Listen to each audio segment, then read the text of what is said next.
Good morning class. आज की class में हम 10th हिंदी में जो है पद्य साहित्य के इतिहास के बारे में पढ़ने जा रहे हैं। बच्चों, आपने क्लास 9th में जो है पद्य साहित्य का इतिहास पढ़ा था और गद्य साहित्य का इतिहास भी पढ़ा था। उसमें आपने जो है आदिकाल या जिसको हम वीर गाथा काल कहते हैं उसके बारे में भी आप पढ़ चुके हैं। साथ साथ ही भक्ति काल के बारे में भी आप पढ़ चुके हैं, रीति काल और आधुनिक काल के बारे में पढ़ चुके हैं। लेकिन हम जो है आज फिर से इसका थोड़ा सा वर्णन करते हैं कि जो है किस तरह से पढ़ा है और अब हमारे कोर्स में जो है क्या है उसके बारे में हम पढ़ते हैं। ठीक है, तो अगर हम बात करें कि हिंदी साहित्य का जो प्रारंभ है वो पद रचनाओं से हुआ है। कहाँ से हुआ है? पद रचना है। पद रचना से मतलब जो कविताएं हैं उनसे हुआ है। अब हिंदी पद्य का अगर प्रारंभ की बात करें तो वो लगभग 8वीं-9वीं शताब्दी से ही हो गया था, परंतु इसका जो व्यवस्थित रूप है वो 10वीं शताब्दी में माना गया। और आचार्य रामचंद्र शुक्ल जो हैं उन्होंने इसका प्रारंभ किया था संवत 1050 से मानते हैं, है ना। आचार्य जो है रामचंद्र शुक्ल इसका प्रारंभ कब से मानते हैं? 1050 से मानते हैं। अब उसके अनुसार देखें तो पद्य साहित्य को जो कालों का विभाजन किया है वो इस प्रकार से किया गया है कि जो आदिकाल है या वीर गाथा काल है उसका प्रारंभ आचार्य रामचंद्र शुक्ल के अनुसार सन 993 से सन 1318 तक उसको माना जाता है आदिकाल को। जिसको दूसरा है पूर्व मध्य काल या जिसको भक्ति काल कहा जाता है उसका प्रारंभ माना जाता है सन 1318 से 1683 तक। ठीक है, फिर तीसरा जो होता है उत्तर मध्य काल या जिसको रीति काल कहा जाता है उसका प्रारंभ माना जाता है सन 1643 से 1843 तक। और आधुनिक काल जो है चौथा काल जिसको है सन 1843 से तो आज तक उसका जो है माना जाता है। अब इसी तरह से अगर हम देखें तो हिंदी पद्य साहित्य के कालों को 4 भागों में बांटा गया है। पहला है वीर गाथा काल, दूसरा है भक्ति काल, तीसरा है रीति काल और चौथा कौन सा है? आधुनिक काल। अब अगर हम बात करें तो भक्ति काल जो होता है उस भक्ति काल को 2 धाराओं में या 2 भागों में बांटा गया है। एक निर्गुण भक्ति धारा और दूसरी सगुण भक्ति धारा। निर्गुण भक्ति धारा में और सगुण भक्ति धारा को आप क्लास 9th में पढ़ चुके हैं। और साथ ही निर्गुण भक्ति धारा को भी 2 भागों में बांटा है, एक ज्ञान मार्गी शाखा और दूसरी प्रेम मार्गी शाखा। फिर सगुण भक्ति धारा में 2 प्रकार के कवि आते हैं जिनमें एक राम भक्ति शाखा के कवि आते हैं जो कि राम के अनन्य भक्त थे, है ना, और उनकी जो रचनाएं थी वो राम के ऊपर ही, राम के जीवन चरित्र के ऊपर ही निर्भर थी। ऐसे कवियों को कहा जाता है राम भक्ति शाखा के कवि।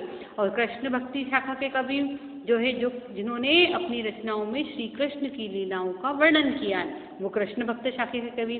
ज्ञान मार्गी शाखा के कवि कबीरदास जी जो कि अपनी रचनाओं में ज्ञान की बातों का उल्लेख करते थे।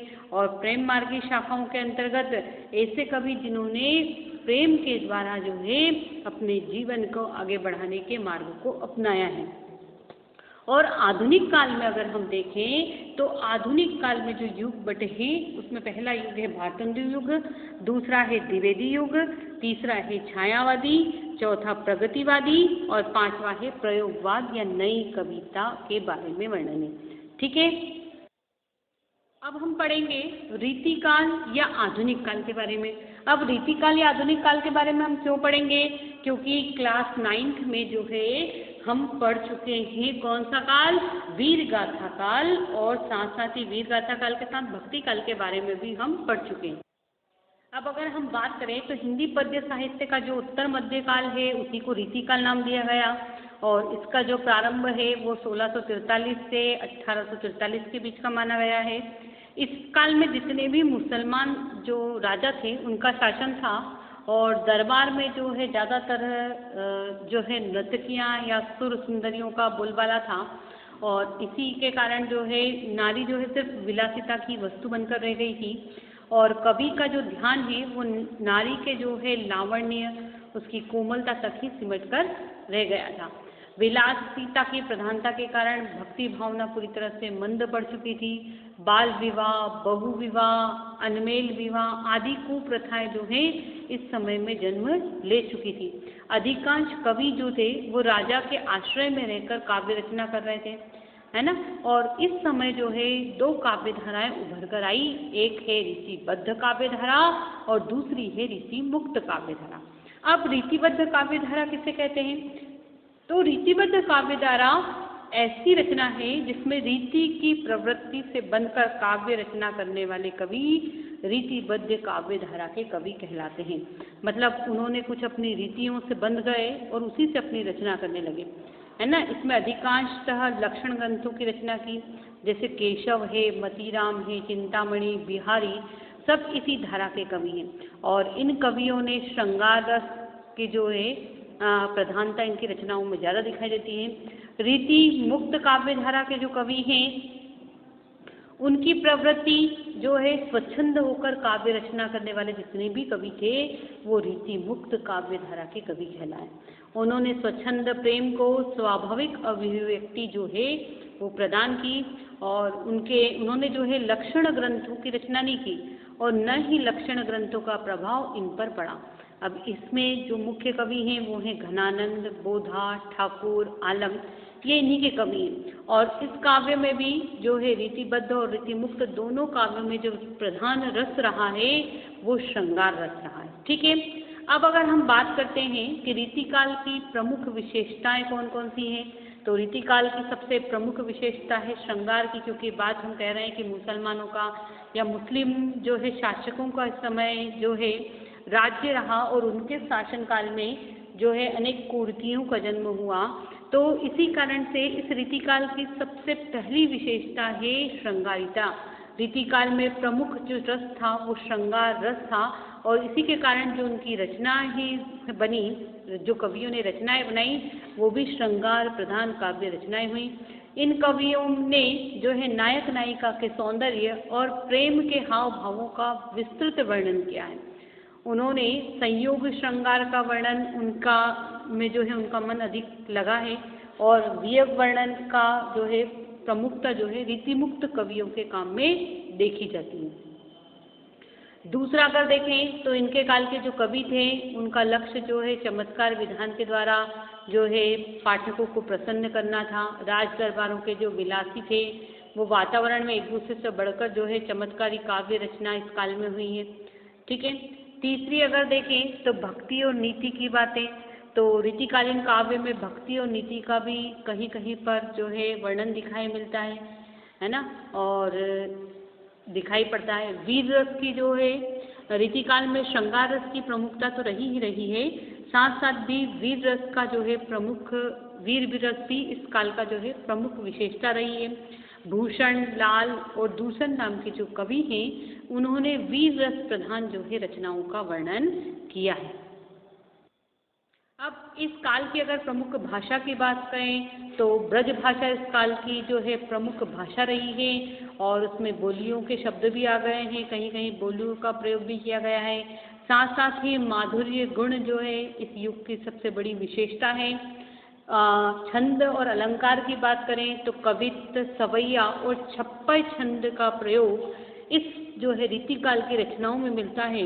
साथ साथ ही अनुप्रास, उपमा, उत्प्रेक्षा, रूपक, इन अलंकारों का प्रयोग भी इनकी रचनाओं में मिलता है। तो हमने कुल मिलाकर देखा जाए तो रीतिकाल में दो प्रकार की काव्य धाराएं हैं, रीति काव्य धारा, रीतिबद्ध और रीति मुक्त कवि।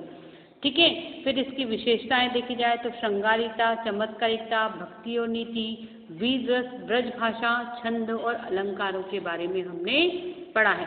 अब रीतिकाल के प्रमुख कवि कौन कौन से हैं, उनकी कौन कौन सी रचनाएं हैं उसके बारे में पढ़ेंगे।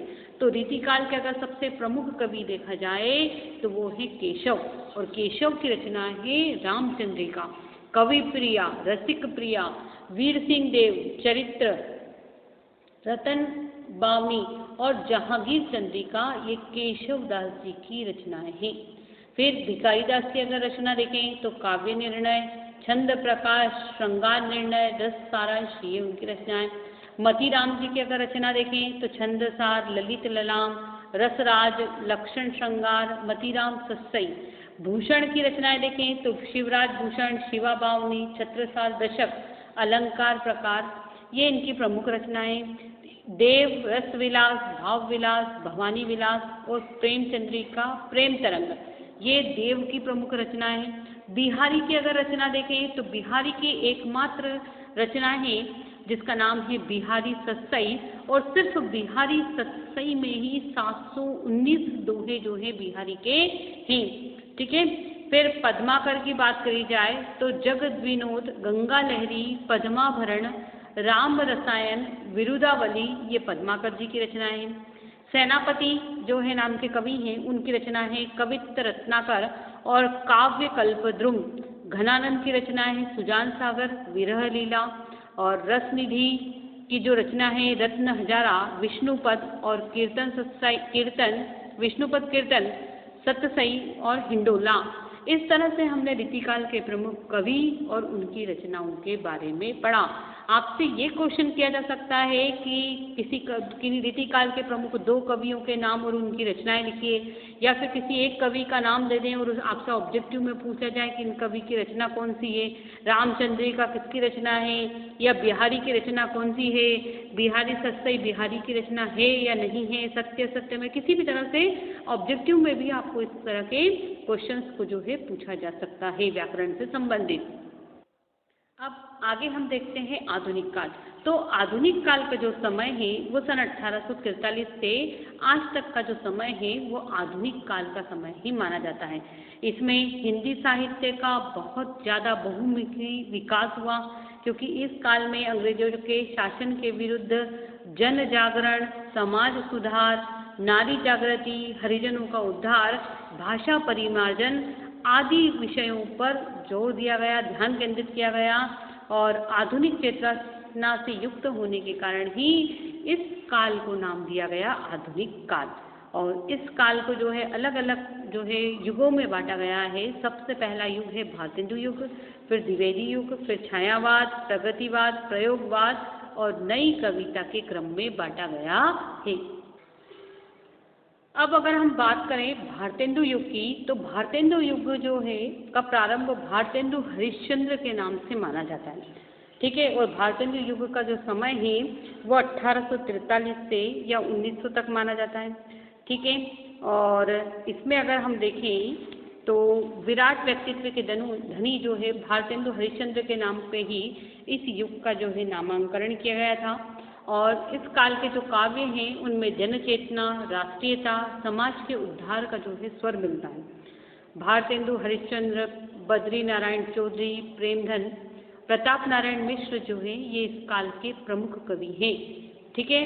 अगर भारतेंदु युग की प्रमुख विशेषताएं देखी जाए तो उसमें सबसे पहली विशेषता है देश प्रेम की भावना, क्योंकि इस युग के जो कवि थे वो अंग्रेजी शासन की क्रूरता, अन्याय और शोषण के प्रति रोष को व्यक्त करते थे और करते हुए राष्ट्रीयता का संचार करते थे।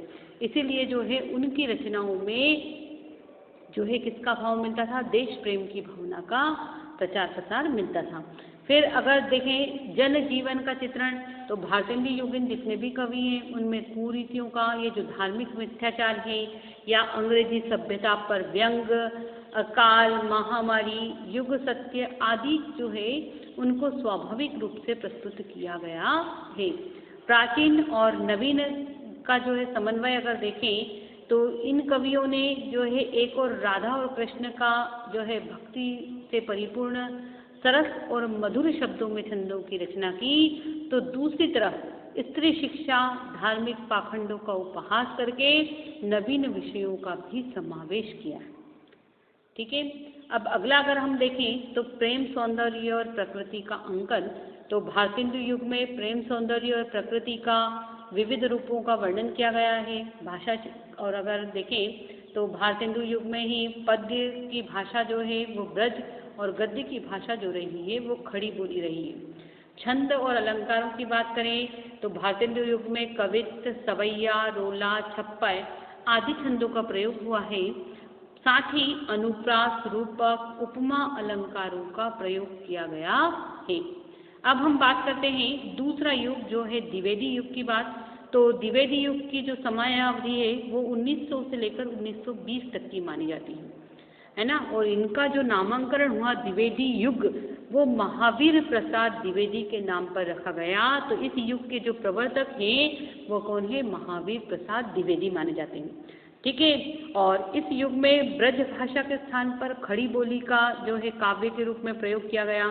द्विवेदी युग में जो भाषा थी वो परिमार्जन और समाज सुधार के सराहनीय कार्य किए गए, मतलब भाषा को भी सुधारा गया और समाज सुधार के कार्य भी किए गए। अयोध्या सिंह उपाध्याय हरिओद, मैथिली शरण गुप्त और श्रीधर पाठक जो हैं वो इस युग के प्रमुख कवि हैं। अब हम बात करें तो द्विवेदी युग की प्रमुख विशेषताओं के बारे में, तो द्विवेदी युग की सबसे पहली विशेषता है लोक कल्याण।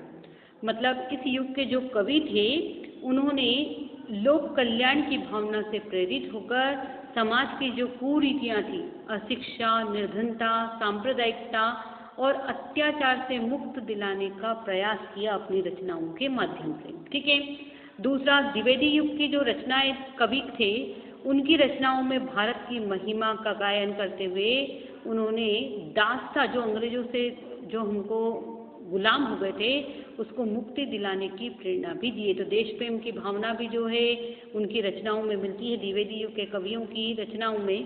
साथ साथ तीसरी विशेषता आदर्शवाद की इस युग के कवियों में जो है धार्मिक, सामाजिक, राजनीतिक पतन, इनसे छुटकारा दिलाने के लिए आदर्श मानव जीवन का संदेश उन्हें दिया गया है। अगर हम बात करें नारी के प्रति सहानुभूति की, तो द्विवेदी युग के जो कवि हैं उनमें नारी की दयनीय दशा के प्रति सहानुभूतिपूर्ण दृष्टिकोण अपनाया गया है। विधवा विवाह या दहेज या अनमेल विवाह, इन सबकी निंदा की गई है। अगर हम बात करें प्रेम, सौंदर्य और प्रकृति के चित्रण की, तो इस युग के जो काव्य हैं उन काव्य में जो है प्रेम, सौंदर्य और प्रकृति के संवेदनशीलता का वर्णन मिलता है, दिखाई देता है। फिर छंद और अलंकार की बात करें तो द्विवेदी युग में प्रबंध और मुक्तक दोनों प्रकार की शैलियों में काव्य की रचना हुई है। ठीक है। और जो प्रयोग हुए तो कवित्त, हरिगीतिका आदि छंदों का प्रयोग हुआ है और उपमा, रूपक, उत्प्रेक्षा, अलंकारों का प्रयोग भी द्विवेदी युग की रचनाओं में मिलता है। अब हम बात करें तीसरा युग जिसे कहा जाता है छायावाद। और छायावाद का जो प्रारंभ है वो सन 1920 से 1936 तक माना जाता है। और यह युग जो है हिंदी कविता का बहुत ही उत्कर्ष युग रहा है और इसमें प्रेम और सौंदर्य का मोहक चित्रण जो है इन कवियों की कविताओं में देखने को मिलता है। भारतीयता, मानवता, राष्ट्रीयता आदि उत्कृष्ट भावना इस काव्य से में ओतप्रोत हैं और जयशंकर प्रसाद, सूर्यकांत त्रिपाठी निराला, सुमित्रा नंदन पंत और महादेवी वर्मा ये छायावाद के प्रतिनिधि कवि के रूप में माने जाते हैं। और अगर हम इसकी छायावाद की प्रमुख विशेषता देखें तो छायावाद के जितने भी कवि हैं उन्होंने प्रकृति के सौंदर्य पर मुग्ध होने वाले अनुपम वर्णन जो है प्रकृति का किया है अपनी रचनाओं में। साथ साथ ही प्रेम और सौंदर्य का वर्णन भी जो है इनकी कविताओं में मिलता है। रहस्य भावना, तो छायावाद के जो कवि हैं उनमें रहस्यवाद के द्वारा अपनी आंतरिक भावनाओं को व्यक्त किया गया है। अब अगर हम देखें तो छायावादी जो काव्य हैं उनमें व्यक्तिकता और वेदना की भावना भी दिखाई देती है। मतलब जो व्यक्तिगत अनुभूति की वेदना जो है उनका स्वर दिया गया है। अगर छायावादी कवि देखें तो उनमें नारी और समाज और मानवता, कला आदि के प्रति जागरूकता का संदेश भी मिलता है। लाक्षणिकता और सजीवता से जो है छायावादी कविताओं में भाव दिखाई देता है। प्रबंध और मुक्तक दोनों ही काव्य रूपों को उन्होंने अपनी शैली में प्रस्तुत किया गया है। अगर हम छंद की बात करें तो द्विवेदी युग में जो छंदों का प्रयोग छायावाद में, द्विवेदी युग में नहीं, छायावाद में जो छंदों का प्रयोग हुआ है वो मानवीकरण है, विशेषण, विप्र, अलंकारों का प्रयोग किया गया है ना। और कवि ने परंपरा से जो चले आ रहे छंद उनका स्थान पर नवीन छंदों का प्रयोग भी किया है। और इस युग में जो छंद प्रयोग हुए हैं उनको मुक्तक छंद या मुक्त काव्य रचना भी उनकी की गई है। आधुनिक प्रतीकों और उपमानों का सौंदर्य इस काव्य को प्रभावी बनाने में समर्थ किया हुआ है। तो इस तरह से हमने आज की क्लास में व्याकरण में रीतिकाल और आधुनिक काल के जो प्रकार हैं, रीतिकाल के दो भेद, रीतिबद्ध और रीतिमुक्त, उनके बारे में, रीतिकाल की विशेषताएं और रीतिकाल के प्रमुख कवि, उनकी रचनाओं के बारे में, आधुनिक काल के भी जो है भारतेंदु युग, द्विवेदी युग और छायावादी युग के बारे में हमने पढ़ा है। Thank you.